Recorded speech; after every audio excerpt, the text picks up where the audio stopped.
함께 은혜를 나누실 하나님의 말씀은 신명기 28장 15절에서 24절까지의 말씀입니다. 제가 봉독할 때 눈으로 따라서 읽어주시면 감사하겠습니다.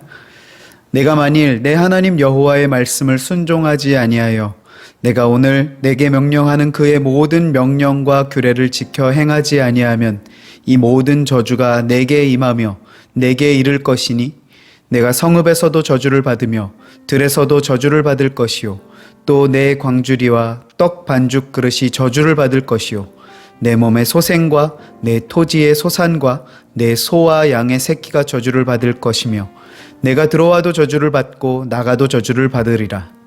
내가 악을 행하여 그를 잊음으로 내 손으로 하는 모든 일에 여호와께서 저주와 혼란과 책망을 내리사 망하며 속히 파멸하게 하실 것이며 여호와께서 내 몸에 연병이 들게 하사 내가 들어가 차지할 땅에서 마침내 너를 멸하실 것이며 여호와께서 폐병과 열병과 염증과 학질과 한재와 풍재와 썩는 재앙으로 너를 치시리니 이 재앙들이 너를 따라서 너를 진멸하게 할 것이라. 내 머리 위에 하늘은 놋이 되고 내 아래의 땅은 철이 될 것이며 여호와께서 비 대신에 티끌과 모래를 내 땅에 내리시리니 그것들이 하늘에서 내 위에 내려 마침내 너를 멸하리라. 아멘. 한 주간 건강히 잘 지내셨나요? 이민호 목사입니다. 이번 한 주 기온이 갑자기 많이 내려가면서 추워졌는데 모두 건강하신가요? 감기 걸리지 않게 건강관리 잘 하시고 따뜻한 시간 보내시길 바랍니다. 오늘 우리 신명기의 말씀은 하나님과 나와의 실제적인 관계를 점검해 보게 하는 그러한 메시지를 우리에게 줍니다. 28장으로 들어오면서 이제 가나안 입성을 앞둔 이스라엘 백성들에게 모세가 축복과 저주의 예언적인 메시지를 선포하게 되죠. 그런데 보시면 그 전제 조건, 그러니까 축복을 받느냐 저주를 받느냐를 구분하는 기준점이 매우 심플하고 명확합니다. 1절과 15절의 상반절을 보시면 되는데요. 먼저 1절을 보시면 내가 내 하나님 여호와의 말씀을 삼가 듣고 내가 오늘 내게 명령하는 그의 모든 명령을 지켜 행하면, 즉 말씀에 순종하면 축복을 받을 것이다 하는 내용이고요. 오늘 우리가 읽으신 15절 말씀, 내가 만일 내 하나님 여호와의 말씀을 순종하지 아니하여 내가 오늘 내게 명령하는 그의 모든 명령과 규례를 지켜 행하지 아니하면, 다시 말해서 순종하지 않으면 저주를 받을 것이다 하는 선포이죠. 굉장히 심플하지 않습니까? 하나님의 말씀에 순종하면 축복, 불순종하면 저주라는 등식이 성립되는 것입니다. 그리고 이 등식은요, 절대로 불합리하거나 비이성적인 것도 아닙니다. 매우 합리적이고 이성적이고 논리적인 것이죠. 오늘 본문의 내용을 우리가 이해하기 위해서 부모님과 자식 간의 관계를 두고 생각을 하시면 이해하기가 좀 수월하실 것 같습니다. 물론 우리 청년들은 모두 자녀의 역할, 상황이시기 때문에 약간은 일방적인 상황밖에는 경험을 해보지 못하셨을 것입니다. 그런데 저는 제 부모님에게는 아들이지만 또 제 아들에게는 부모의 역할이 맡겨져 있다 보니까요, 조금은 더 입체적으로 이 상황을 보게 될 수 있는 것 같습니다. 특히 부모의 입장에서 자녀를 바라볼 때의 마음이 어떠한가를 경험하고 나니까요, 저를 바라보시는 하나님 아버지의 마음이 어떠하신가를 가늠해 볼 수가 있게 되더라고요. 물론 저는 타락하고 부패해서 자녀를 사랑하는 그 향한 사랑도 오염되어서 순수하지 못하기 때문에 감히 하나님의 사랑과 비교하는 것 자체가 굉장히 무례한 시도이기도 하지만 자칫 또 자기중심적으로 하나님의 사랑을 그래서 곡해할 여지도 분명히 있기는 하지만, 그럼에도 불구하고 하나님의 사랑이 어떠하실지를 간접적으로 체험해 볼 수 있는 채널이 됨에는 확실하다라고 생각을 합니다. 그래서 여담이기는 하지만 우리 청년들 빨리 좋은 이성을 만나셔서 하나님의 사랑과 축복 아래에서 가정을 꾸리시기를 바라고요. 또 우리 최근에 결혼하신 청년들도 계시죠? 결혼하신 분들은 빨리 자녀를 가지시기 바랍니다. 요즘에 보면 청년들 가운데 결혼도 안 하려는 청년들이 많고 또 이성 친구가 좋아서 결혼은 하지만 자녀를 키우는 그 부담으로 인해서 아예 2세 계획을 안 세우시는 분들이 계시더라고요. 결혼을 하지 않는 것도, 자녀를 낳지 않는 것도 다 하나님께서 기뻐하실 일은 아니라는 것을 기억하시기 바랍니다. 이런 말씀을 드리면 바울 사도의 예를 들면서 반론을 준비하는 분들이 계세요. 그러면 저는 또 역시 바울의 예로 다시 반론을 제기할 것입니다. 바울의 예로 독신을 주장하며 그렇게 혼자 살겠다라고 얘기하시는 분들 가운데 정말 주님을 위해 목숨을 걸기 위해서 독신을 주장하는 사람이 과연 몇 명이나 있냐는 것이죠. 바울이 독신도 괜찮다라고 한 것은 내 인생 나 혼자 아무 부담감 없이 의무감 없이 홀가분하게 살기 위해서 독신도 괜찮다라고 한 것이 절대 아니라는 사실이죠. 사명을 목숨 걸고 감당하다 보면요, 가끔 가족이라고 하는 울타리가 눈에 밟혀서 온전히 집중하기 힘든 상황이 있는데, 그럼에도 우리는 사명을 감당해야 하기 때문에 그렇게 마음이 약해질 거라면 사명을 위해서 독신이 더 낫다라고 얘기한 것이죠. 자녀 계획도요, 둘만의 신혼을 즐기기 위해서 미룬다라는 것은 너무나 인간 중심적인 사고와 계획이라는 것입니다. 물론 어느 정도 둘만의 충분한 시간이 저도 필요하다라고 생각을 합니다. 하지만 둘만 즐기고 살기 위해서 자녀를 앞으로 영원히 갖지 않겠다라고 하는 결정은 옳지 않다라는 것입니다.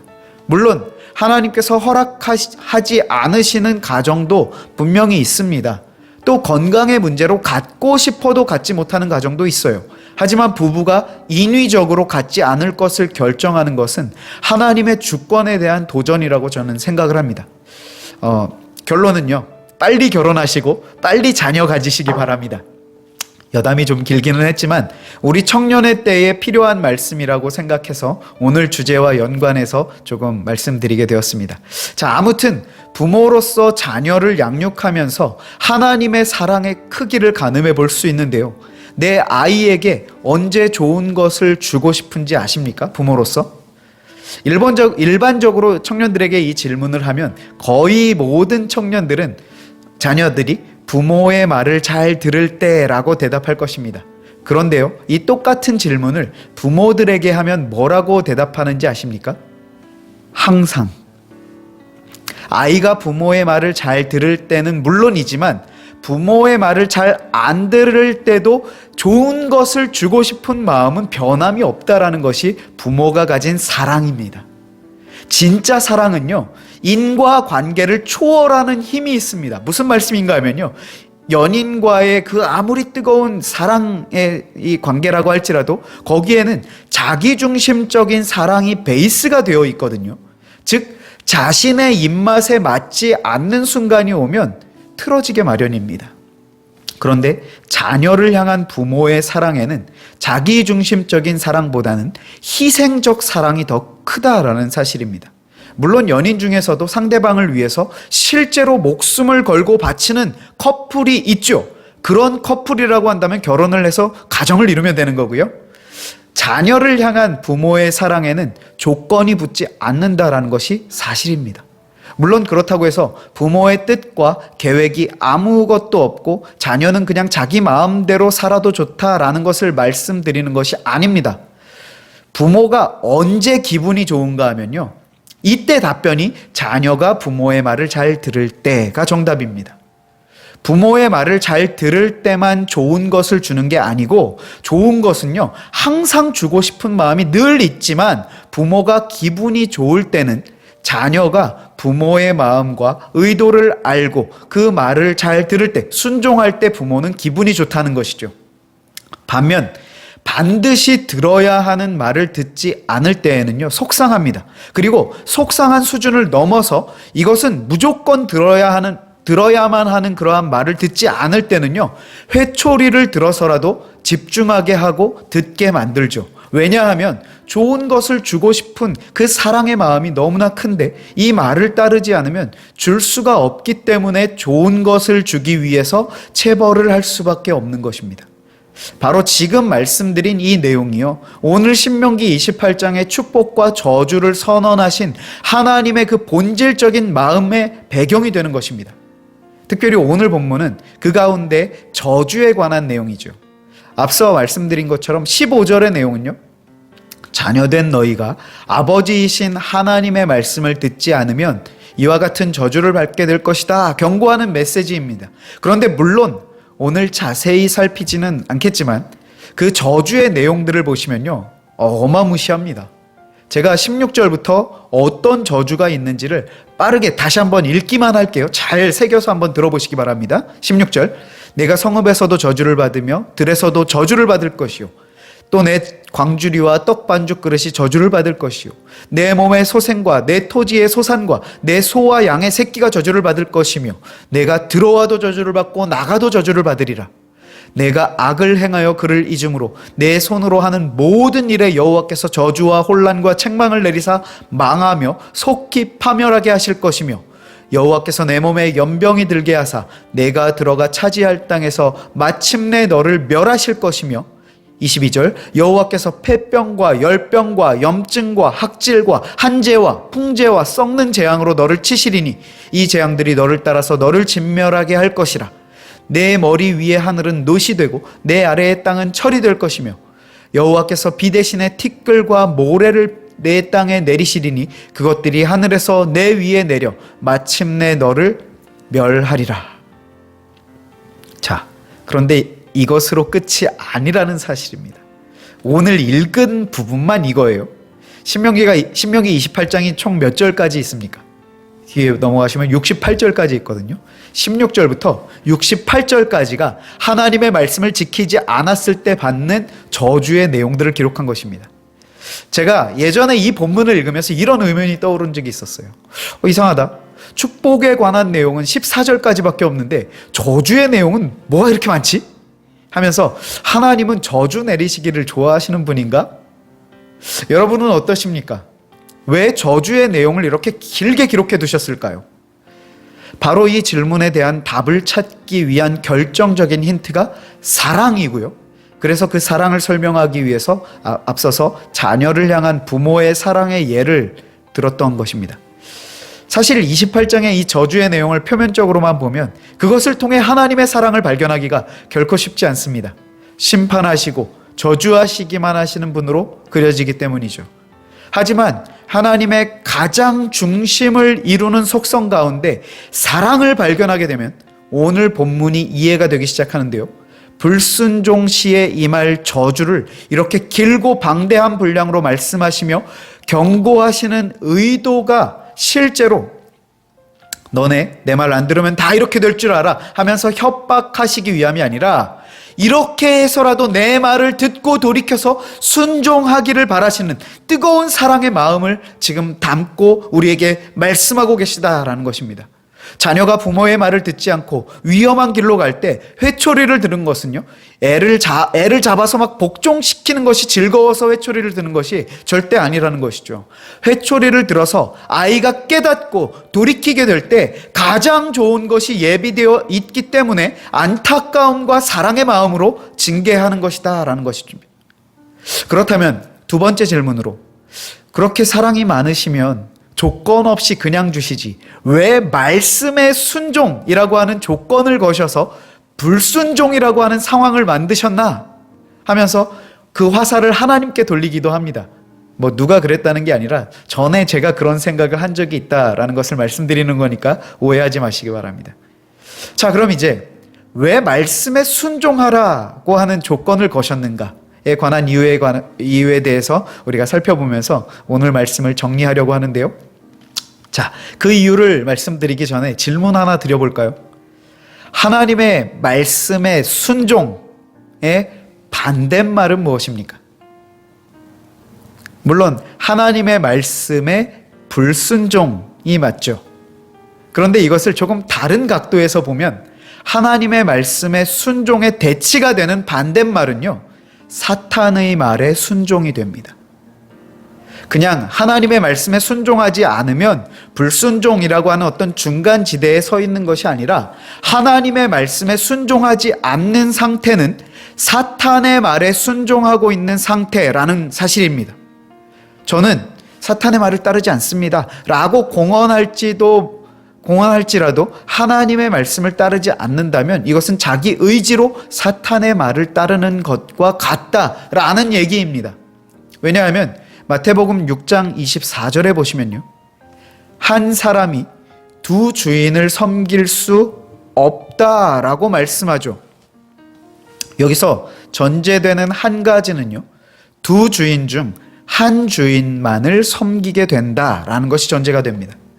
즉 하나님을 주인으로 섬기고 그 말씀을 따르면 사탄을 따르지 않는 것이고, 반대로 사탄을 주인으로 섬기고 그 말을 따르면 하나님을 따르지 않게 된다라는 것입니다.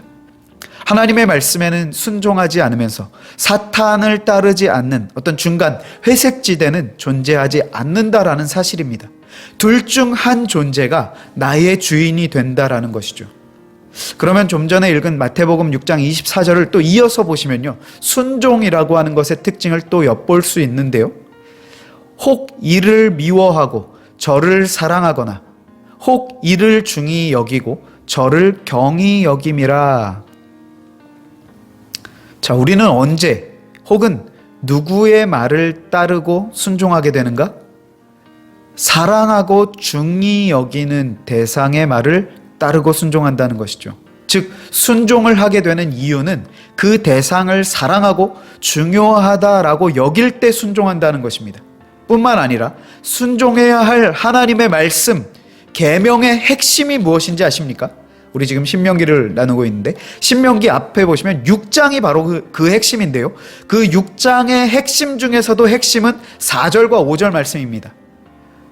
4절에 보시면 이스라엘아 들으라, 우리 하나님 여호와는 오직 유일한 여호와시니 너는 마음을 다하고 뜻을 다하고 힘을 다하여 내 하나님 여호와를 사랑하라. 아멘. 우리가 지켜야 할 하나님의 계명, 말씀은 바로 하나님을 사랑하는 것입니다. 그렇다면 하나님의 말씀에 순종한다는 것은 무엇을 의미합니까? 하나님을 사랑하고 나의 인생에 있어서 하나님을 유일하고 가장 중요한 분으로 인식하고 인정하는 것을 뜻합니다. 반면 하나님의 말씀에 불순종한다는 것은 어떤 의미입니까?